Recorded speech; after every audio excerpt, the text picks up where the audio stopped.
You're listening to the 12 Days of Crusademas 2024, brought to you by the Longbox Crusade.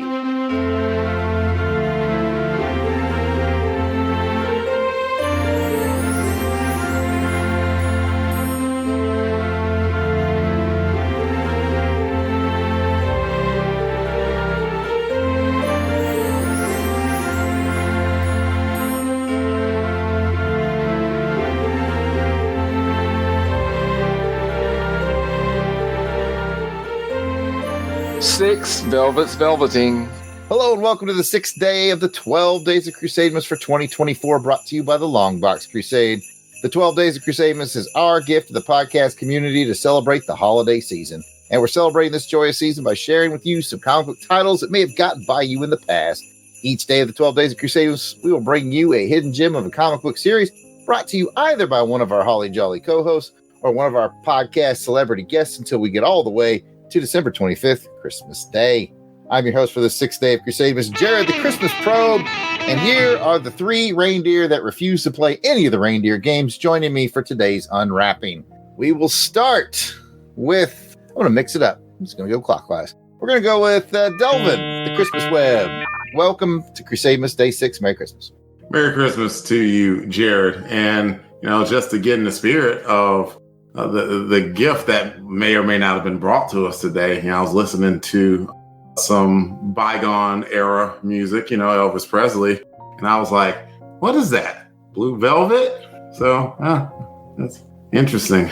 That's what happened with me. Blue Velvet was, I think, Bobby V. Elvis covered it. Don't deny me my joke. I was listening to Blue Christmas, getting the lights and all that, decorations ready. Didn't you guys hear that playing? Yeah.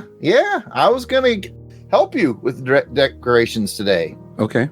And then I didn't. Pat, welcome to Day 6 of Crusademas. How's it going, buddy? Oh, it's going good. Like I said, I was listening to a little Blue Christmas going on, because it's with nobody helping me doing decorations. I think I'm going to have a blue Christmas. But instead of just being blue, I decided to make a little something for everybody, like Delvin, in the theme of this issue that we'll be covering. I made everybody some red velvet cupcakes. I hope you all enjoy it. Oh, man. Yeah, a little special something in the middle. Oh. Well, hope you all enjoy it. Should only get like a piece of it, not like the whole thing. If it smokes a little bit, don't worry about it. It's just that I had some leftover stuff, and yeah. Is it velvet pipes? It could be a little smooth. Yeah. I don't trust it.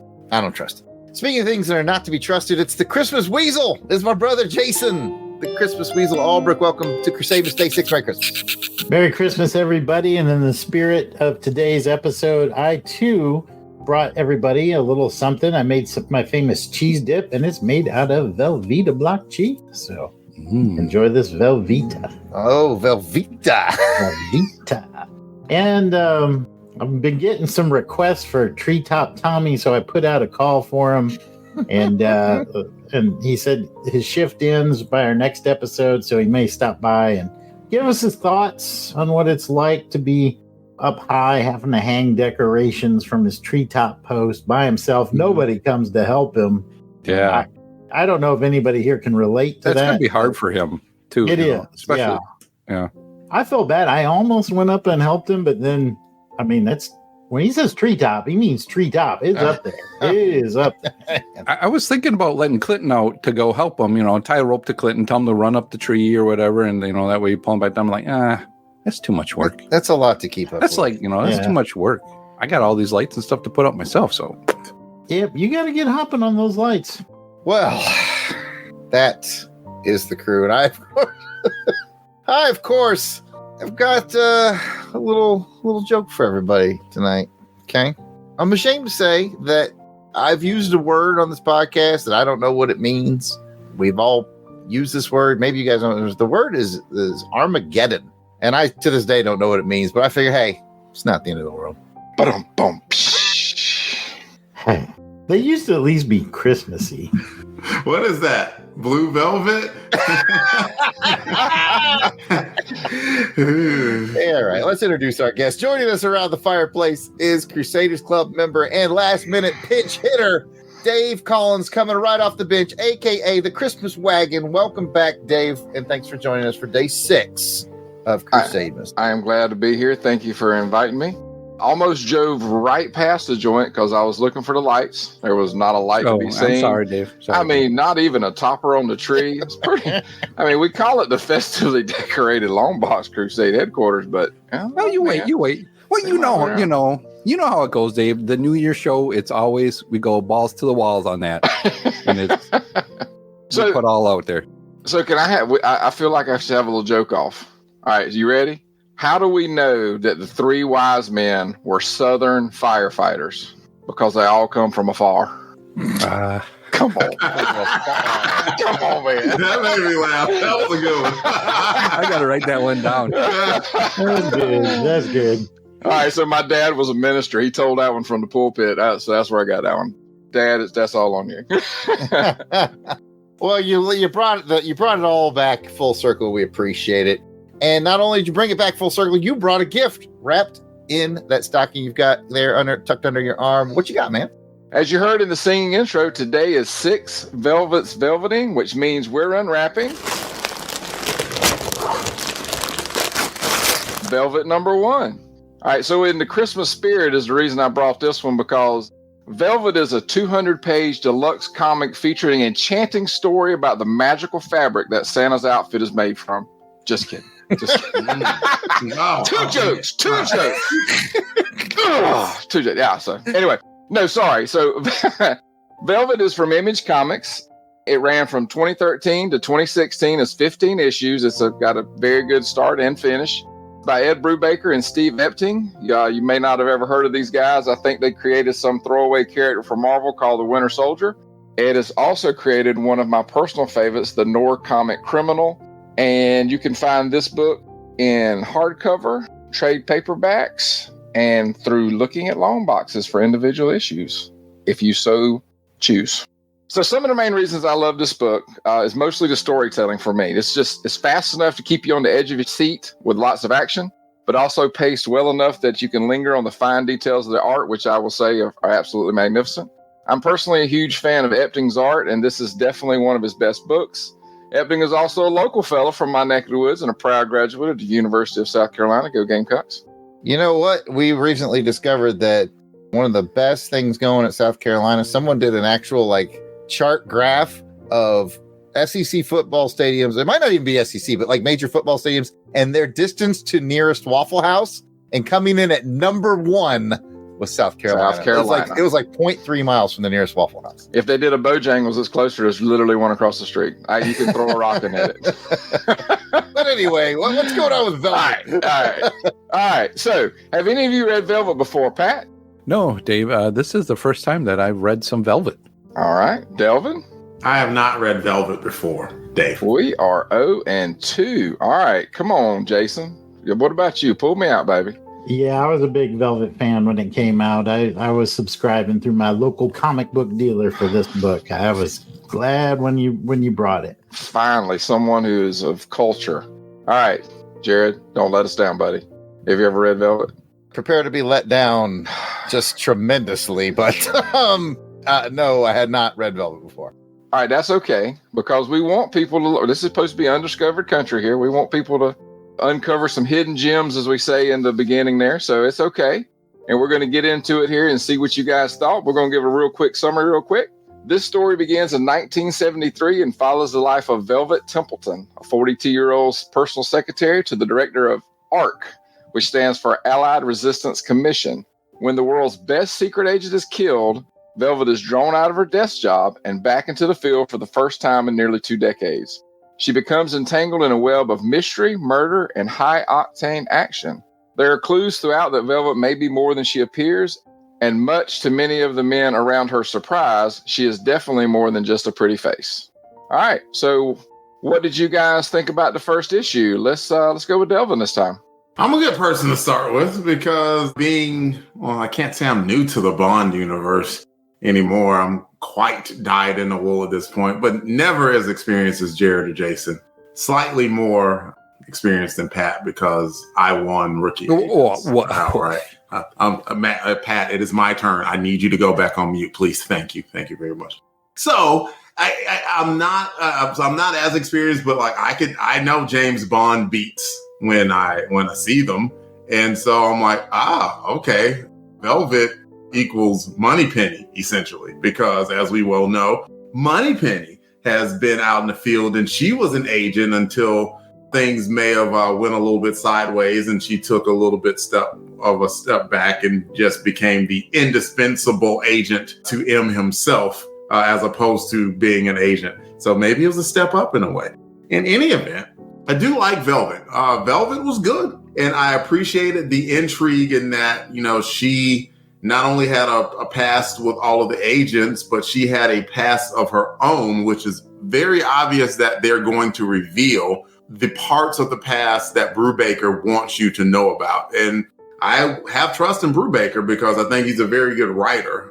I certainly did read the Winter Soldier arc, and did Brubaker do some Daredevil too at one time? Yeah. Yeah, the man can write his behind off for sure. I appreciated the effort. I thought it was good work. I thought it was very intriguing what Velvet had gotten herself into, and it would be intriguing to see how she made her way out of it.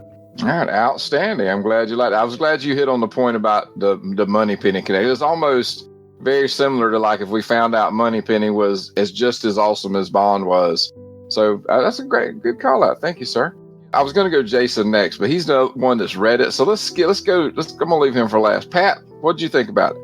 Not being a fully seasoned Bond aficionado or fan, as Delvin said, I did win all agents trivia, and so I do have a good knowledge of it. Delvin, I would prefer you go on mute at this time. Thank you, Delvin. No, and all fun and all that. Going through all the Bond that I have gone through, like Delvin, I could see these beats. To me, I started thinking, oh, that was in this story, and I've seen this here, over here, in the different Bond stuff that we've gone through already. So it felt like kind of just a rehash of some Bond stuff. And I'm like, oh, okay, this is all right. I see where it's going. I like the art in it. I thought that was pretty good, and I like it fit the style of the year that it was portraying. That I felt was pretty good. It put me into that, that 1960s, 70s mood of it. But some of the scenes, I'm like, man, I've seen the scene before. Where they're in that car, I'm like, come on, this is the movie where they're in the car and they go through the back alley and things like that. I'm like, okay, I've seen this before too. So not bad. I see what they were trying to do, and I'm trying to think now. When did this come out? This came out in 2013. 2013. Okay, well then it was a while before we saw the new Moneypenny, right? Oh, I cannot remember when that new Money. We met new Moneypenny in Skyfall, Jason. That would have been 2013, I think. Yep. Oh, okay. So I'm trying to feel like, is this the same time where they were, with Moneypenny coming out and a little more adventurous Moneypenny? But yeah, interesting to see where the story goes with it. A lot of beats of Bond in it to me, which wasn't overly that bad and interesting. It's absolutely got some Bond beats, but as you carry on through the series, as you should and will, I think you'll find out that there's a little bit of change in there. Brings out some surprises and whatnot. Let's skip over to Jared and see what he says before we get to the true connoisseur down here in the corner, Weasel Skull. I think you're going to need that pick me up because bottom line up front, I didn't even finish it. I did not even, which surprised the heck out of me. I saw Brubaker and Epting, and I was like, giddy up, let's go, because I like these guys. I love Criminal. I liked, of course, the Winter Soldier arc. I like the Daredevil stuff. This is a winning combination. And then I'm like, okay, this is clearly a Bond riff. Okay. Now, I think that's where it fell into its greatest danger for me, is because if you're going to go into the Bond riff, I'm a Bond guy. I'll be watching you. And unfortunately for me, what happened was it felt like it was one of those books where they were like, hey, we've talked about this before on the show. Hey, we're away from Marvel and DC, so we can be edgy and cool. And they like took the edgy route at every opportunity. And I got quickly that they were basically focusing on kind of quote unquote money penny. And when I think of that, I think Lois Maxwell, right? And which I hold an incredibly high esteem. And so we start out with the edginess of like, yeah, I've slept with all the big agents. I was like, okay, and that's a thing. And then she's like, yeah. And then we were at the party, and I was like, hey, you want to smoke this weed with me at the party? And that's when I was like, I'm done with this book. Because I mean, not only that, but like I've worked highly classified jobs before. No, you get drug tested like every 45 minutes. Ain't nobody smoking weed, especially at the company party. This is 73, man. People smoke weed in the office. Nah, not kind of a job, I don't think. But, hey, I wasn't there. But, yeah, it just...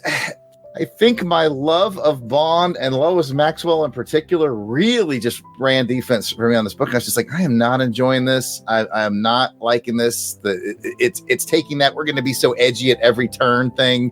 And I was like, it's not for me, which made me sad because I really like this creative team. But I could totally understand where people who aren't as tied, like I'm tied, I'm riveted to the Bond lore. I could understand like someone like Delvin who's not. Yeah, no problem, But to me, it just it was like a bad version of James Bond to me. That's how I felt. Well, it was definitely a version of Bond where Bond would have got killed in the first 3 minutes of the movie. Yeah, that also didn't help. But like, no, I got the point. I had no problem. Like, we read a Moneypenny comic and it was just fine. So I have no problem with that. I don't know. It felt like they kind of took this sandbox that I loved and was like, we're going to go hard and edgy. And I was like, that's just never a winning. Like, a lot of people love the TV show The Boys. No, thank you. They're just like, oh, we took the superhero genre that everybody loves. We make it hard and edgy. Okay, I'm fine. I don't need your hard and edgy interpretation. So I hate, Pat, go ahead and play me the Bah Humbug and get it ready for later as well. This one just wasn't for me. And I'm sorry, Dave. I love you. Just don't be sorry. I can't help it. It's not your fault that you don't have enough class. Come down on him. It's not your fault you don't have enough class to understand. Jason, will you tell him what he's missing real quick, please? Well, first off, Jared, I will agree with you with the boys sentiment. I tried watching it too, and I'm just like, no, I'm just not down with it. The Boys is rough. It's rough. It's rough. It really is. But Velvet is nice and soft and smooth. I enjoyed this book. I enjoyed this series. In full honesty, I haven't read the whole series yet. I read first several issues, and then I kind of fell out of it for a little while. I've got the trade paperback sitting on my shelf that I said I'm going to get back to one day. So I don't really know how it ends. I'll admit that right out of the get-go. But let's focus on the first issue here. Obviously, we talked about the Bond themes, but I think what Brubaker was trying to do here was kind of have a more based in reality, super covert agency, right? Which is kind of an oxymoron. But I think what he's trying to say here, the theme is loneliness. These people only have each other. And she slept with each of these agents probably because they're the only ones she can really have any intimate contact with because their world is so isolated. It's almost incestuous a little bit. So let me just interject. So that's not how I read it. See, I read it that she did that so she could get information from each of them and she could kind of control what was going on, because he makes the comment, he goes, she was playing us all and none of us knew. Yeah. Oh yeah. Like it's not healthy. I'm not making any excuses for it, but I'm saying that this is the world that they're in. And if you look at that with the funeral, with Jefferson's funeral, and they're basically the only ones there, right? So this is a very isolated, lonely, and mentally unhealthy world.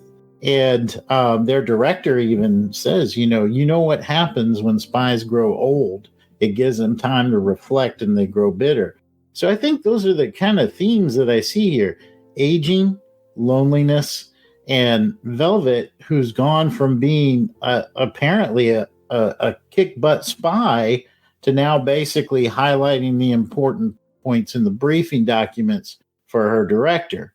But underneath that patina there's still an edge, and this mystery reveals that edge, and she starts to sharpen. And by the end of this book, she's going full spy mode by the end. So I like the issue. I mean, it does set a darker tone where I think if you try to look at it, Jared, as a strict Bond formula, you're right. It doesn't work. But I appreciate it for what it is. And like Jared mentioned, Brubaker likes those noirish, gritty type of stories. That's where he thrives. I mean, he's a brilliant writer. He wrote X-Men, a long run of X-Men, so he can do the sci-fi stuff. But his heart and soul is really in that gritty noir stuff. So I think it's he took that and he had some James Bond elements sprinkled into here. But all in all, I thought it was a really good mystery with some good action elements. And you'll get some candy canes from me. You'll get them from me, Dave. Well, thank you, Jason. I think, unfortunately, this is one of those books where I don't typically like to bring the first one. I usually try to bring something later in the story. But as I kind of went through, I was like, anything I give you, you're not going to understand what's happening if you don't get this one out of the way. So this one really kind of sets the scene because, if I just threw you into issue 5, there's a lot of good stuff in that one, by the way, but you would just be, you would be lost. So unfortunately, this is one of those times where I had to start at 1 and kind of move up. But thank you, Jason. So thank you very much for your comments. Thank all of you for your comments, whether they're good or bad, because I didn't write this book and I didn't make $1 off of it. So I'm okay. All right. So now it's time to rate your interest in the series using the official Crusademas candy cane scale on a scale of 1 to 12 candy canes, 12 being extremely interested and 1 being no interest at all. How many candy canes would you rate your interest in pursuing more issues of this title? Delvin, we'll start with you. I'm sorry, I'm going to give it a 1. Wait, I'm not Jared. Oh man! I even gave the Shield 3. I mean, come on. It's not too often that I know that I'm not gonna be the lowest rater person. So like, I'm not gonna ask those two. So I mean, it's you and Jason. We're moving on. No, I'm at a 9. It did intrigue me enough that I was like, okay, let's see what this book would have to offer. Like, absolutely, if I saw it in a trade paperback form, I'd be interested in, if I were like scrolling through it, like a long box or whatever, and happen to run into it. Of course, I would be like, "What is that, Velvet?" Had to go back to that. Well, please go on someone else. Thank you, Delvin. All right, Jared, let's get you out of the way, sir. Go ahead. Let me ask you a question first, Dave. Do you have the full run?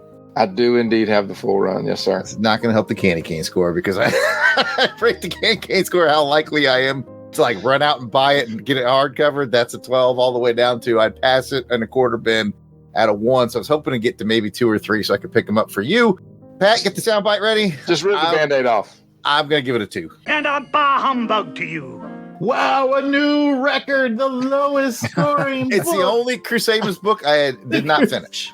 I was just like, it just didn't vibe for me. And and again, I'm sure we have plenty of listeners that dig it. Delvin clearly liked it to the tune of a 9 already. We're definitely going to see higher than 2 from the next couple of people that come in. And I'm totally okay with that. I totally understand that this is a Jared thing because, I have these parameters, especially in my Bond world. And it just did that. That plus the we're going to be so edgy has just never been my thing. And they just kind of collided. My love of Bond and my disdain for the we're going to be so edgy folks just kind of collided. Well, I just want to go on. When Ed listens to this, I hope he understands that I'm a huge fan and you're not. So, that's not Ed, true. I love Ed. When you see us on the convention floor, I'm the handsome one. Jared is the stumpy looking guy. But so, please direct your anger where it's supposed to go. All right, Pat. All right, go ahead and give me your. Yeah. Go ahead and give me yours. I ain't gonna guess. So what I wanted to say is I liked what Brubaker was doing in having that story where I think, Jason mentioned that James Bond gets killed. So what happens a little bit with the rest of the team and how does it come about a little bit?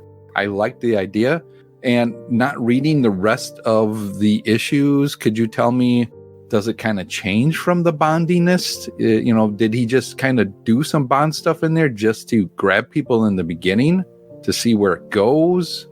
I think that I might be fixing to get run off here. I think it's better than some Bond stuff down the road because it throws you some curveballs. I mean, let's be honest. I mean, I'm a James Bond fan too, but it's pretty formulaic. I mean, don't dare. Like, once you've seen one, you've kind of seen them all. You got the. Like, I mean, it's I don't say I don't like them, but I mean, but I think this one throws you some curveballs later on down the road.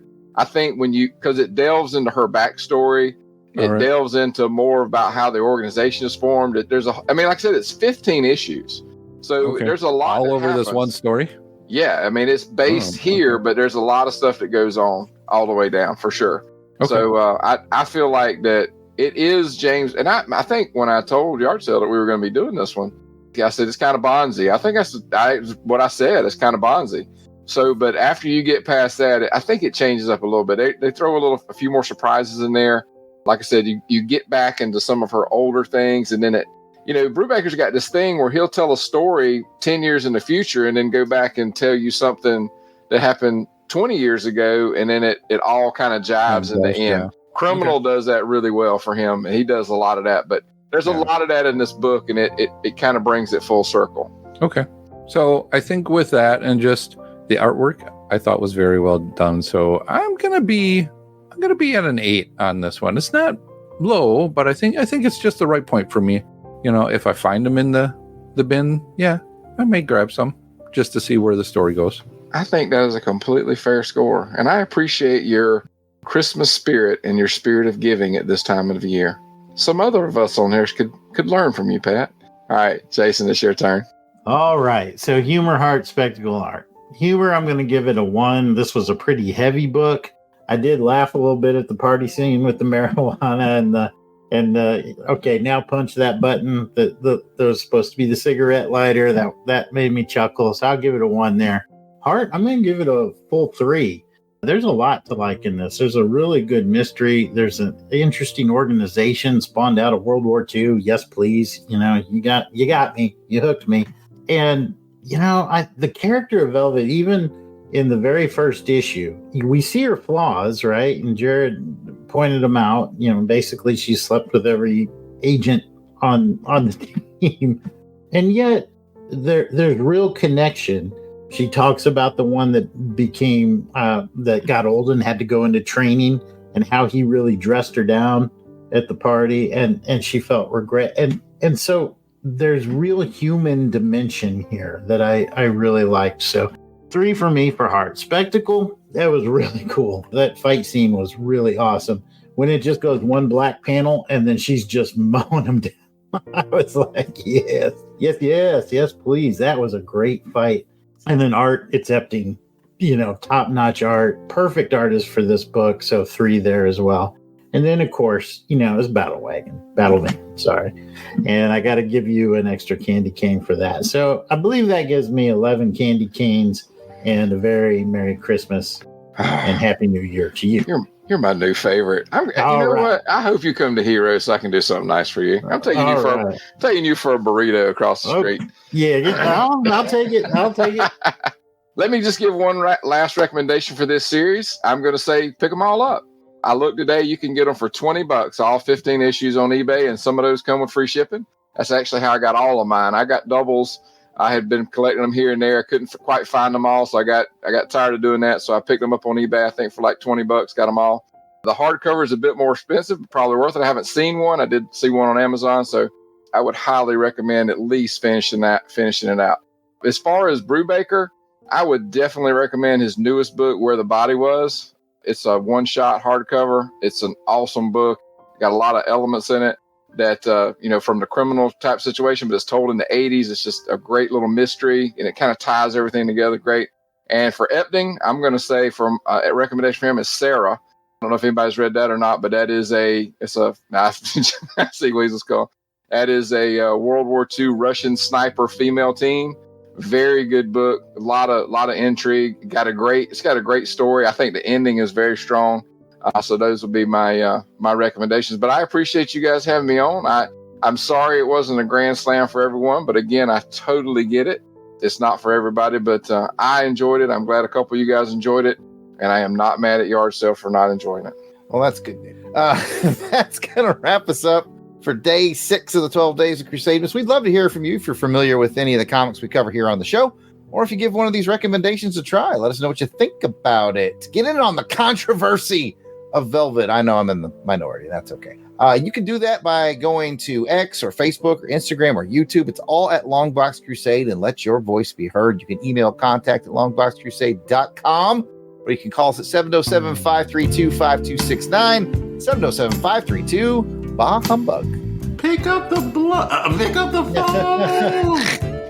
And if you're loving Crusademas and didn't get a chance to listen last year, or just want to hear more Crusademas, if you scroll far back enough through our feed, you can find all the episodes from Crusademas past. We're talking 2023, 2022, 2021, 2020, 2019, 2018, and 2017. We've been doing this for a while. Thanks for listening, everyone. Be sure to come back tomorrow to find out what the next gift is from under the tree here at the festively decorated Longbox Crusade Studios. Thanks for having me, fellas. And if we could all say a small prayer for Jared tonight, because he's going to be visited by the ghost of Christmas past. He's going to try to unfreeze his heart. Until next time, DJ Cristados, play me a Christmas jam. Wickedy, whack.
All songs, song clips, and characters discussed are copyright of their respective copyright holders, and no infringement is intended. We are just fans that like to share our love of comics.